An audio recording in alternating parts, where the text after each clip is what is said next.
I started to stutter when I was 9, and it happened in Holland because I was born in Holland, and there's where my stutter started, and there's where a lot of pain and a lot of hurt started. But at the same time, it was also start of a long journey of fighting and trying to conquer not my stutter, but the feelings around it, and to give my hurt a place. To be here today means a lot to me, because I'm back in Holland, and I can only say I wish the people who knew me then could see me now, because for me today the circle is closed. So I'm extremely happy I was asked to be keynote speaker in Holland, because here's where my journey started.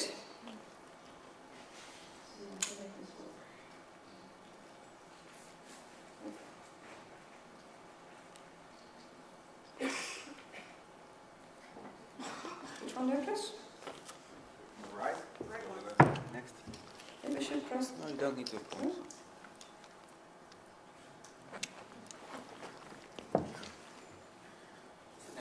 Okay. Richard will be my co-pilot, as usual. When I look back, I see a lot of painful memories. I look back at my parents, who had a hard time accepting my stutter, who couldn't face me stutter. They could actually walk away when I stuttered. They were trying to hide me for the family because I stuttered. What I saw was my teachers who also had a problem with my stutter. One of them wouldn't accept me in class because I stuttered. One of them had me come in front of class every week, and she knew I couldn't speak. But she did it. I found out that years and years afterwards she did it because she didn't like my father. I got the lowest grades because they told me I hadn't done my homework. I got bullied by my classmates. When I look back, I also had all these thoughts of my future, that I wouldn't get a job, I wouldn't get a life, I wouldn't get a partner, I wouldn't get children, because I stuttered. What they saw, I don't know, because I never told them. My journey to talk about my life and my stutter and my future started years later, and my parents still don't know the whole story. But from the moment on I started to talk about it, then the healing really started.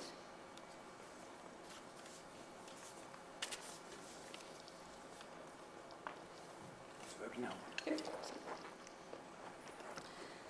So, my shitty youth has given me many scars.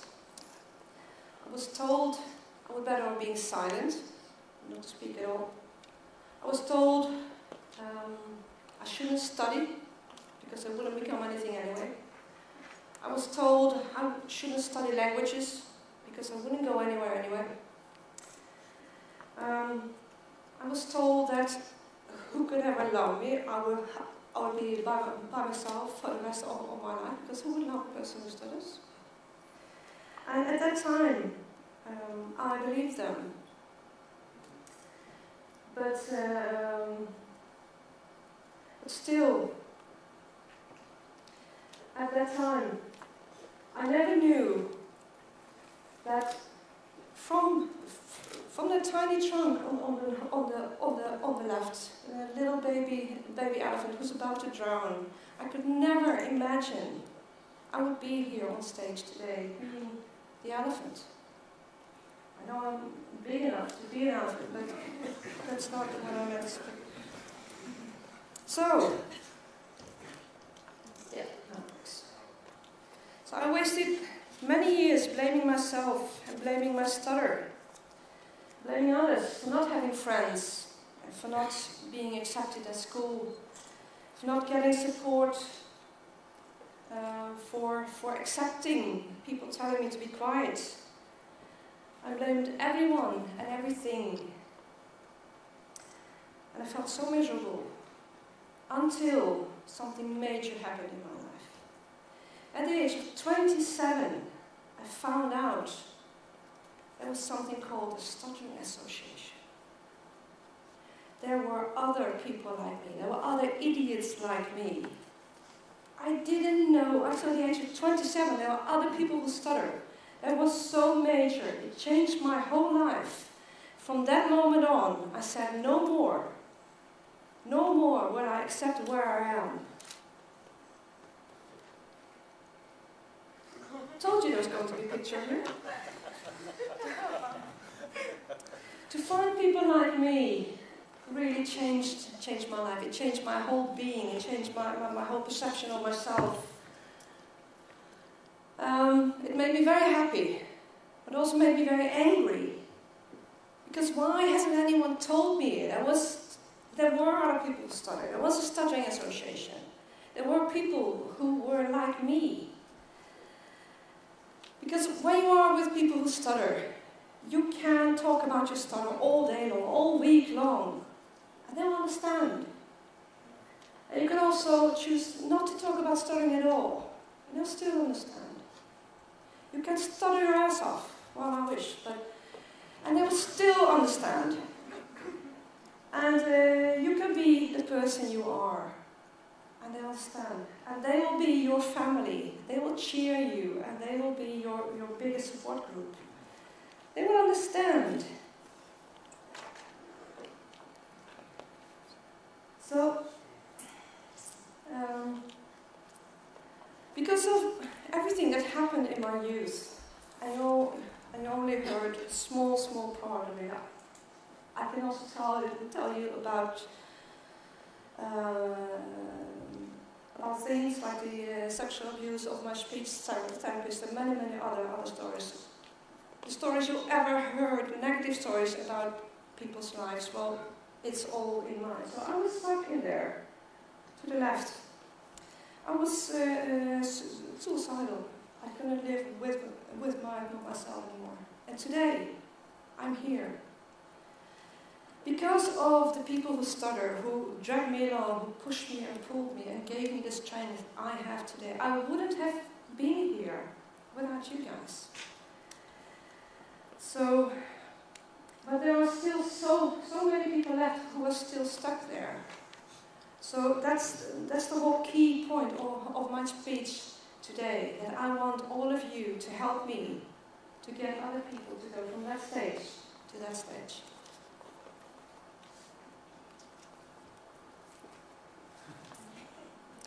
For how many years we will travel that road, blaming ourselves for the situations we're in, and accepting people making fun of us, accepting the media making fun of us, accepting the fact that there are too few speech therapists, that there's too little money for research, that stuttering, that healthcare still doesn't get it, that schools still don't get it. We have to stop accepting it. We have to stop finding excuses not to do anything about it.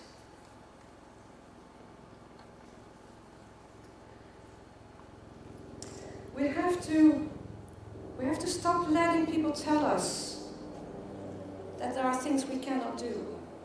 We have to stop telling ourselves that there are things we cannot do. So I told myself, no more. No more will I shut up.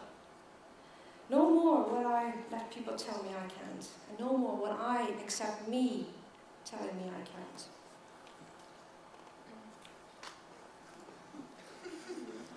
Isn't he cute? So I hear people saying, I can't. And I tell them, can't what? Can't talk? If you would see an accident, wouldn't you go out and help them and call 911 or 112, even with your stutter? You might say, I can talk in public. Well, if your child was missing, wouldn't you go on national TV and tell them, my child is gone, please help me? There's no such thing like I can't. Well, of course, there are things that we cannot do, and it's okay.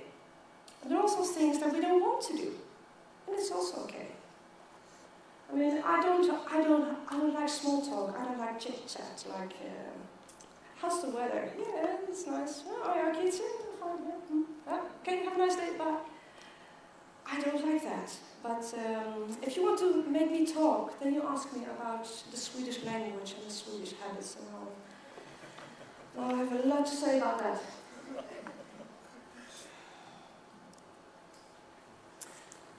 So no more will I accept this situation I'm in. And if there's people talking about me instead of to me, I will just turn my back towards them. If there's a speech therapy or a speech therapist, I don't really feel good with it. I will try to find another one. And happily, there are many of us now, many of them as well. If there is a researcher talking about the case or saying words I don't get, I will say, stop here. I'm your case. Please explain it to me. If the nearest local chapter is far away from me, I will start my own chapter. I have to make this change, because if I don't do it, who will?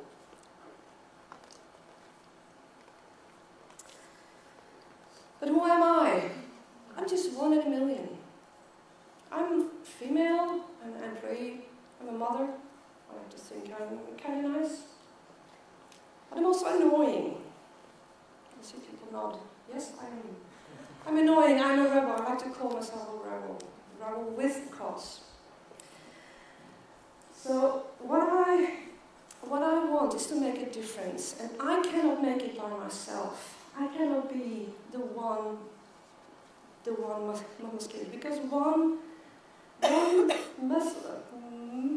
mosquito can be annoying. But what if there would be thousands of people who stutter, therapists, parents, teachers, children? What if we all got out there and say, no more, we won't accept this? If I can make you talk, if we can all unite to say no more, I'm sure there'll be a difference. There'll be a difference all over the world. But we have to start somewhere. So I talk about stuttering every day to everyone. And every year I see to it that stuttering is mentioned in some kind of media, radio, TV, newspapers. And the media wants to learn, but you have to make them want you. You have to be annoying. You have to be a pain in the ass. You have to make them want to snap you. So I follow lots of media through the social media. So if they ask people, what would you do with a million? I would say, I would go to the next Stuttering World Congress. If they ask people,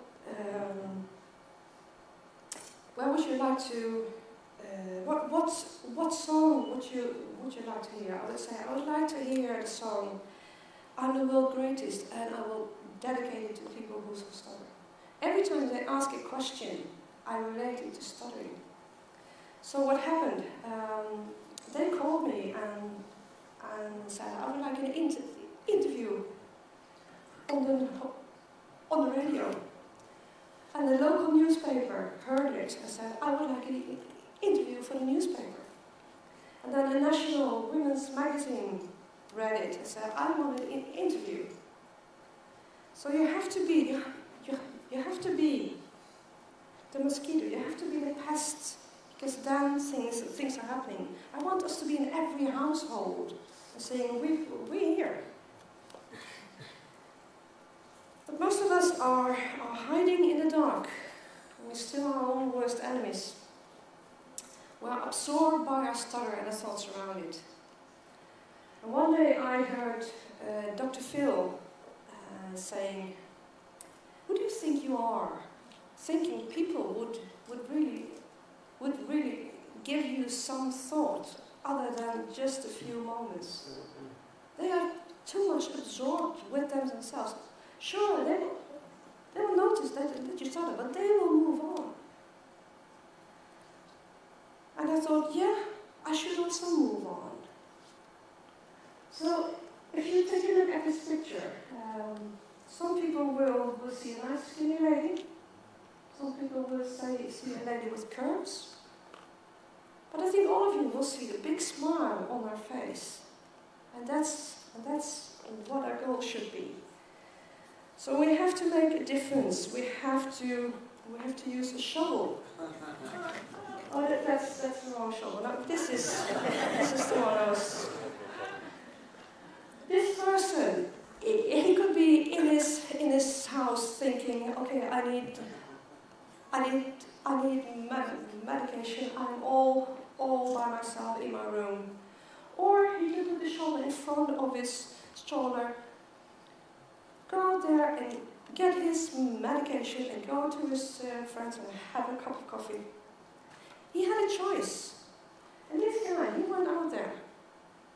We all have a choice. We can either choose to just be happy where we are, just accept it, or we make a change. But whatever you choose, if you want to stay where you are, or if you want to make a change, make the decision be yours. Never make a decision because other people want you to.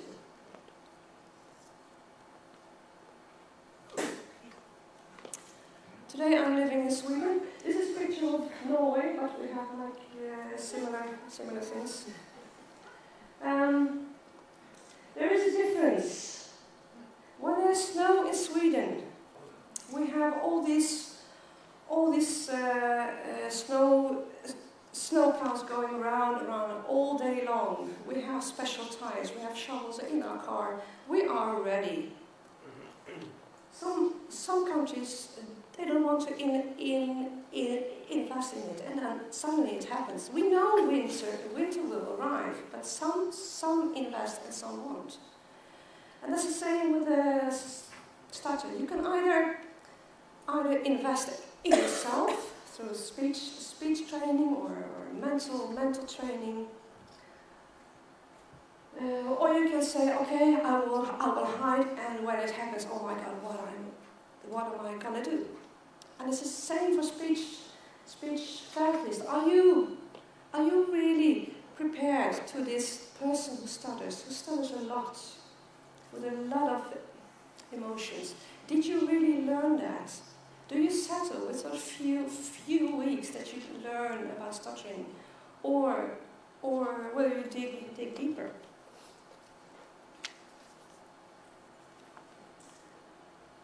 Moses says to had a stutter, and he let his brother Aaron do the talking. What if he would have spoken from that mountain to these people and stuttered? Would they accept it? Would it be respected? Would it have been okay? And now, thousands of years later, what has happened since? Or what hasn't happened since? To me, it feels like we're still struggling. We are moving forward, but it's going so slowly.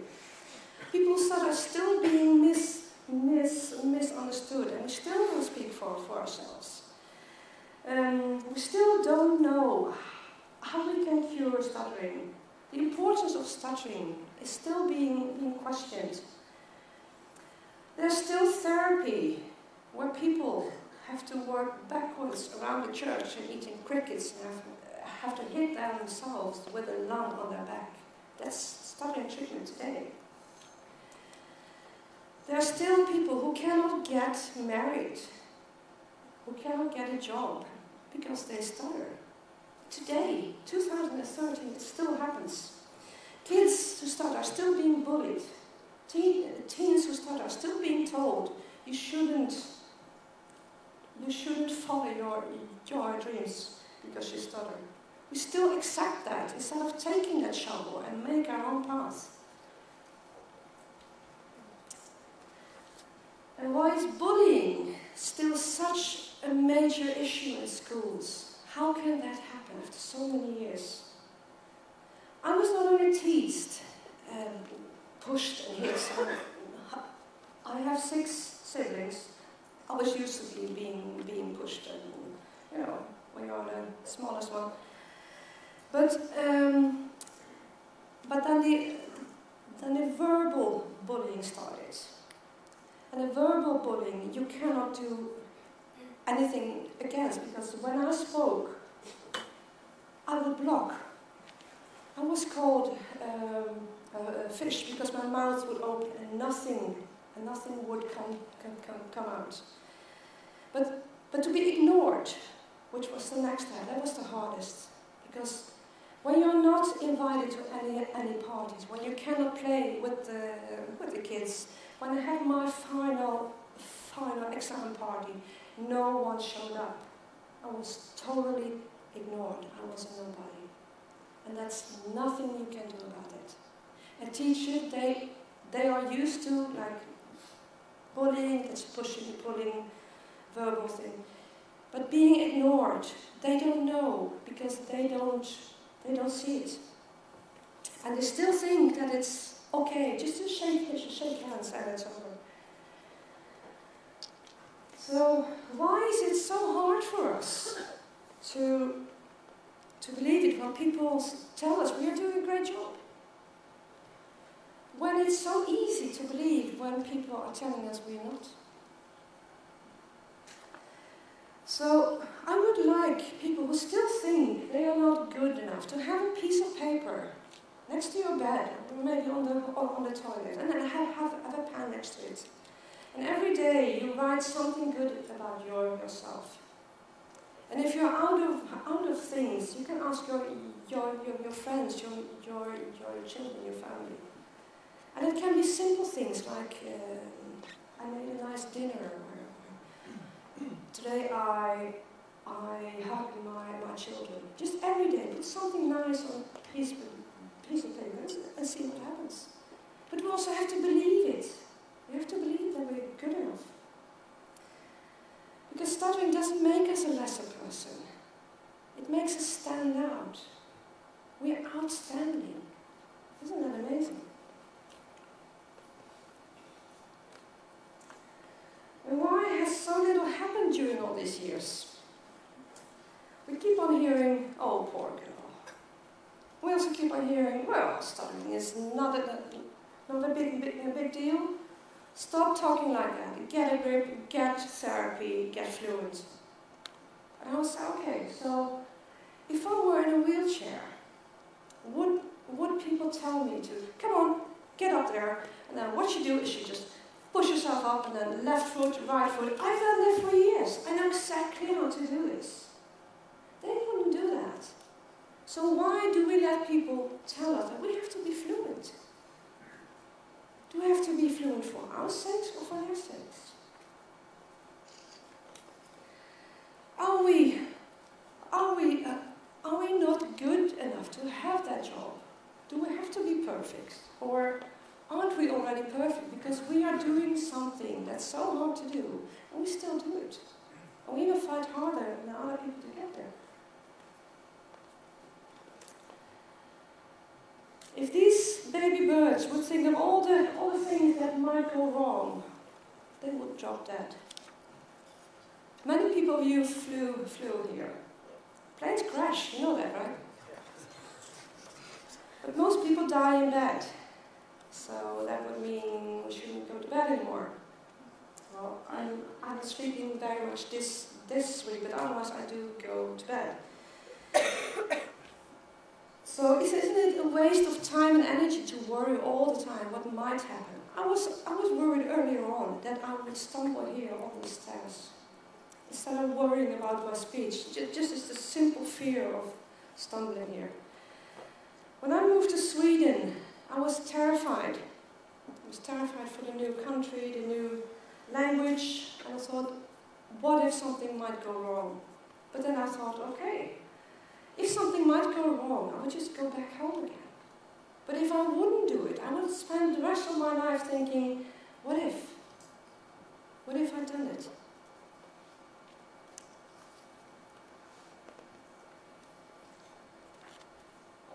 I don't think many of you know what a spunk is.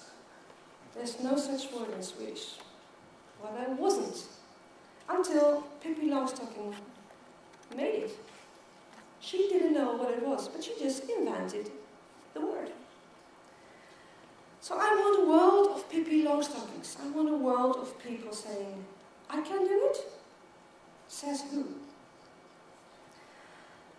My teachers told me not to study. For the last few years, I've been a teacher. And I've been teaching teachers. I feel so good. They told me not to study languages. And here I am. I'm traveling the world, talking about stuttering. So thanks to my stutter, I'm traveling the world. And it would be so good if they would be here to see me and to hear me here, because we can talk. We can talk so well. We even repeat ourselves all the time. But let's be honest, is it only other people telling us what we can do or what we cannot do? I was afraid to get married because I knew when I was going to church I would have to say my vows aloud. And in Sweden the vows are kind of long. So I thought, oh my God, I can't do this. And I also knew I would stumble on my dress. I just knew. So what happened that day? The clock didn't work, so we came late to church. And when we were there, my husband didn't know my name. So we had such a good laugh about that. So nobody cared about my stutter. And you know what?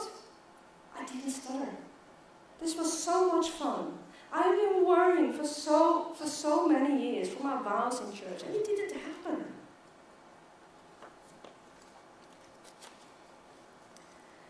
Well, yeah, stuttering is hard. And I'll be the last one to say that stuttering is a blessing. So we've had lots of discussion if stuttering is a disability or not. Some people say, no, I am not a disabled person. And some people say, yes, I am, because there are things that I cannot do. And I would say, yes and no. Because I wouldn't consider myself being disabled. But I do wind up in situations that are hard. There are hurdles for me. If I apply for a job and I stutter, then this turns my stutter into a disability. When I try to call someone and this person is hanging up on my stutter, suddenly stuttering turns into a disability. But most of it, my own hurdles. I put my own hurdles everywhere. So I still think about the guy I didn't talk to. I still think about the au pair job that I wanted to do, but I didn't because I was afraid. So maybe we should swallow our pride and use the term disability, because we have to use it. We cannot say we are perfectly okay people and still say we need help. We need the law. We need the law to get help in school, to stop people from being discriminated at work. We need the word disability, but we can only use it when we have to. Look at this guy. He lost arm. And I'm sure most people would have noticed it, pointed at him and felt sorry for him. So he got a tattoo. And now people still see it even more, and they'll still point at him. And they'll say, wow, isn't that amazing? And this woman, I think she's beautiful. She had breast cancer, so she lost both breasts, but at least she survived it. And now she's made the best of a tough situation. Now she's perfect every day. She can even go out without clothes. That would be amazing. So, is life based on what people think of you when you stutter? Or is it you? Who is your worst enemy? Do you judge yourself by your stutter or by your abilities? By your stutter or your looks or your work or your knowledge? What do you think of you? I think that's the most important thing. Not to think what others think of you, but what you think of you. So are you a leader or a follower? Will you talk about your stutter first, or will you wait until other people talk about it behind your back? When you came to Holland, did you tell people you were going to Stuttering Congress? When you go through customs? I always do. And the first thing that they say is, a what? Stuttering Congress. People who stutter. Oh, there's so many that you can have a congress. Yes, millions of people. So try that. Try to be out there. Try to be open, because they might have a sister, brother, cousin, nephew who also stutters. And they think, okay, there are more and more people. There are associations. I wear two buttons. One of them, the text I stole from, I think it was Row 6, and it says, it's okay that I stutter, because what I say is worth repeating. The other one says, sure I stutter, what are you good at? And that helps me to be out there and to not have that look on other people's faces like, oh my God, what's happening to her? Is she going to faint? Is she nuts? Because then people see my badges and they say, okay, she just stuttered. The logotype of the Swedish Stuttering Association has a woodpecker in it.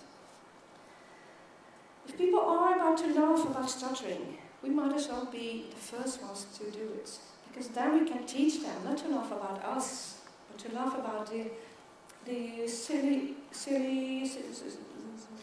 situation that we wind up into. Hey, alright, I warned you. Talking about laughing. It feels so good to have so many young people around here, and most of them are sitting in the front. They are my biggest fans. And I'm so happy. Thanks to the European League of Stuttering Associations, ELSA, they have weeks for young people who stutter, and you can ask these people. They are life-changing. And there are other organizations such as Friends or Our Time who are doing the same. And I like to follow up and see what's happening with them. And we have now board members. We have chairpersons of the National Stuttering Association. We have World Congress organizers. We have an actress. We have a mayor. We have someone who started a Toastmaster group for people who stutter. They are now the next role models. What has happened to me just made me pass it forward, and now they are passing it forward to the next generation, to the children, to the people who aren't there in the diet, who are still stuck in the corner. So they are now the role models of tomorrow. We want them to be successful.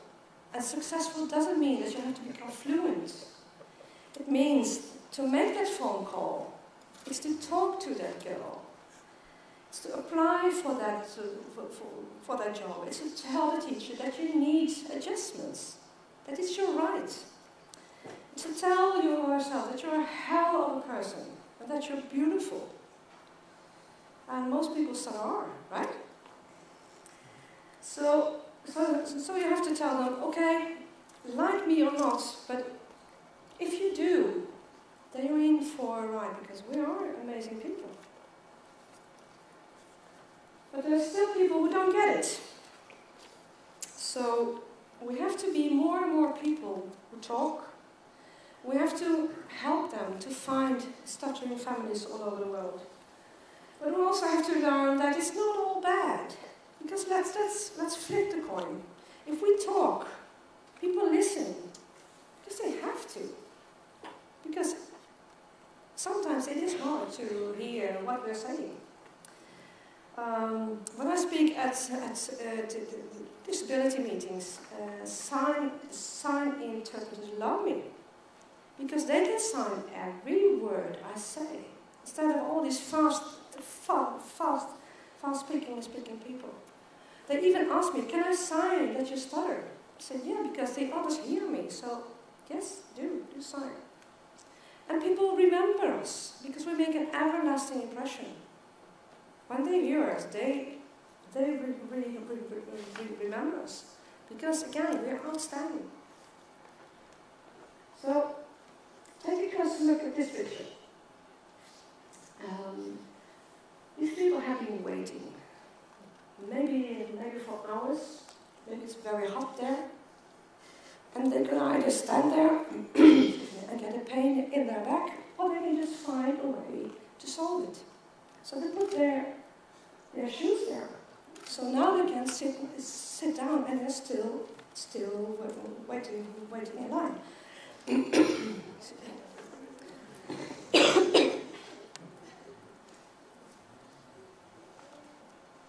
So they can either go or find a way to solve it. And that's the same for us here.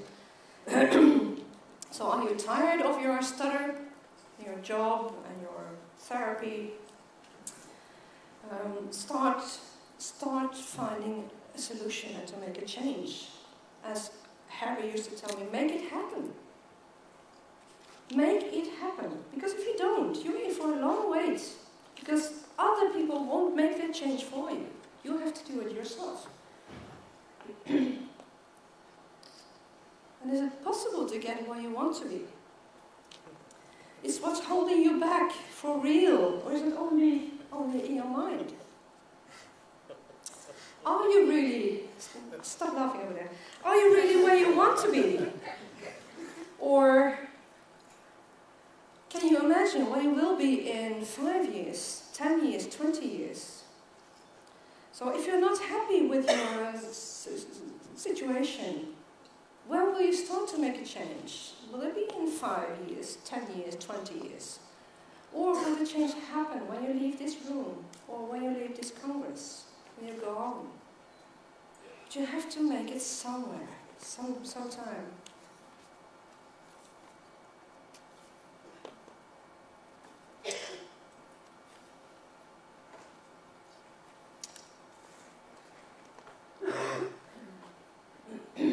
So, where do we start making a change?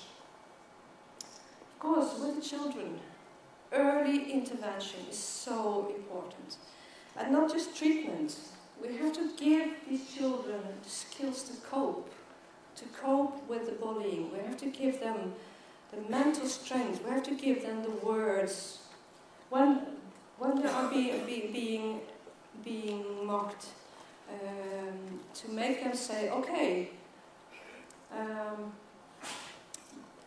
you can try to mimic my stutter, but I've been doing this for years, and you can never be better than I am. We have to give them the words, the tools to be stronger people. And we also need therapists to think out out of the box. If you have therapy for children, why not bring their friends in as well? Because when you give them assignments, they can have their friends to help them. If you give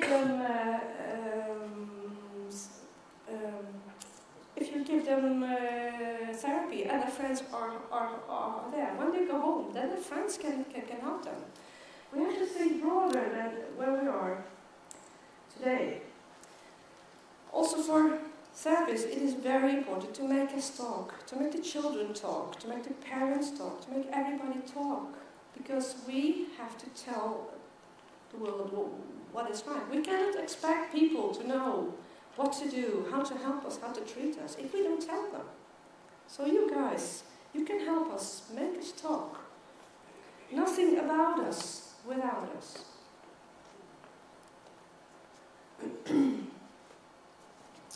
Recently I got a phone call from a mother whose son was severely bullied. The son was very sad, and they went to the headmaster, and he said, well, so what? Toughen up. Everybody should face a little bullying. The mother got very, very sad and very angry. After an hour phone call, then she made a change. She used her sadness and she changed it into action. Now she's organizing a big anti-bullying day at school, and she's using organizations to be there. She's using people who have been bullied to go to that school and talk. She turned her whole mindset into doing something about it.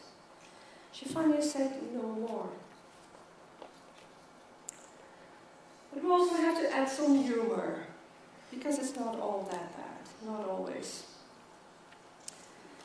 When I was offered a new job last year, I was very, very happy. But what I didn't realize was my new working place started with an A. And of course, like most people, I started on the first letter of my name. So many people called me, and then I was like, hi, this is Anita from ABF. So at first I was devastated. I was really, really worried. How do I cope with it? But then I told them all, so if you call me and there's a silence, then you've come to the right person, because then it's me. That has helped. So life is not over when you stutter, but it does give you a new challenge. And talking about challenges, I've recently been diagnosed with another illness, which is kind of rare, and it's kind of life changing. So again, I find myself going through this whole stage again, trying to find other people with the same situations. I'm looking for help. I'm looking for understanding. Again, I'm trying to get the word out, because it's a misunderstood disease. I'm making this whole trip once again, but this time it's much easier because I've been there. I've done that. I've walked the walk, and this time I'm out there from day one. So it'll be a new road. So instead of thinking I won't go there again, I walk the walk again. And I just think, okay, it's a new way of walking, it's a new way of dancing. And those people who were at the karaoke yesterday and you saw Gangnam Style, you know, there are new ways of dancing and new ways to cope with different situations. Today, I'm proud of myself, and I'm proud of who I've become, and so are my parents. They are today 19 years old. I saw them last Thursday. They still don't understand about my stuttering and they're still afraid, but they know I'll be okay. They know I work with myself every day. I train every day. Well, not physical training, but I work with myself. I work with my mindset every day. I face my fears every day.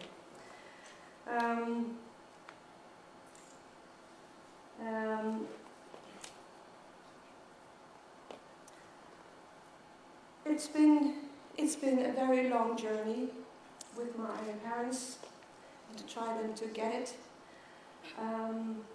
I have a husband and a daughter, and my daughter right now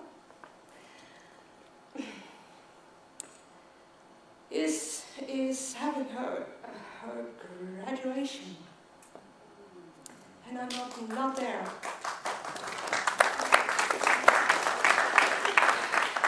It was supposed to be last week, but they changed the date.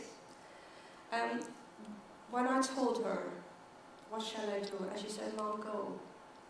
Because I know that after 30 years you are here and you are back home, your circle is closed.